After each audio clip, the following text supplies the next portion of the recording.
Pagukod sa way lisensya maarmas may gitutukan karon sa Talisay City Police. Makikalayon sila sa mga barangay.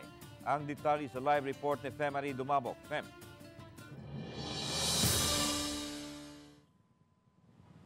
Lan, walo ka mga way lisensyang armas ang nasakmi sa Talisay City Police sa tulo pa lang kaadlaw nila nga operasyon sudning si Manaha. Unang nasakmit ang duha ka armas gikan sa usa ka 41 anyos nga taga Barangay Tabunok pasado las 2 nitong Martes sa hapon. Nakuha sa kapulisan ang usa ka 22 kalibre nga armas nga dunay duha ka bala ug usa ka 45 pistola. Samtang nitong Martes gihapon pasado alas 11 sa gabii. Unom ka mga dilisensyadong armas ang nasakmit gikan sa usa ka 47 anyos nga lalaki nga nag-abang sa Barangay San Roque. Nasakmit ang tulo ka 45 nga pistola, duha ka 38 revolver ug usa ka 22 kalibre nga armas nga dunay mga bala. Nasakmit usab gikan sa dinakpan ang 15 gramos sa ginudahang shabu nga mobalor og 102,000 pesos. Mato ni Police Lieutenant Colonel Priam Paguyod ang hepe sa Talisay City Police nga nasuta nila ngang maong dinakpan taga lungsod sa Barili ug under probationary tungod sa kasong illegal nga drogas. Nag-originate yan kung may mga nagbebenta sa kanya ng may kumukuha sa kanya ng drugs, pinapalit yung baril.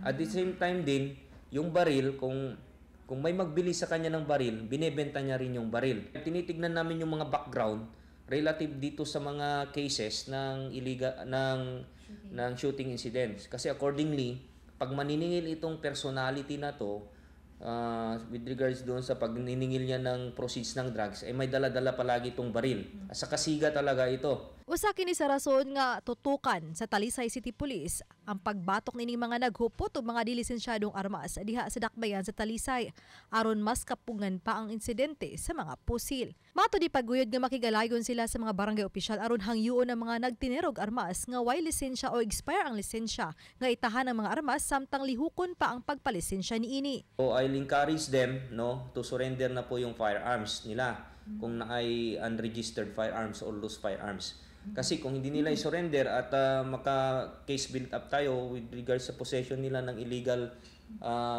firearms saka wala lisensyado, ay subject for police operation sila.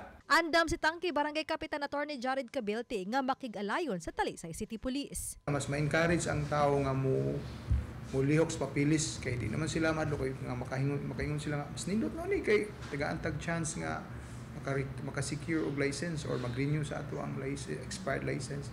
Kami andam sad mo sa sang paagi kaybaw sa mga tao. Sa gihimo nga upat ka operasyon sukad adtong Lunes hangtod Miyerkules sa Talisay City Police, moabot usab sa 3.1 million pesos ang balor sa illegal nga drugas nga ilang nasakmit.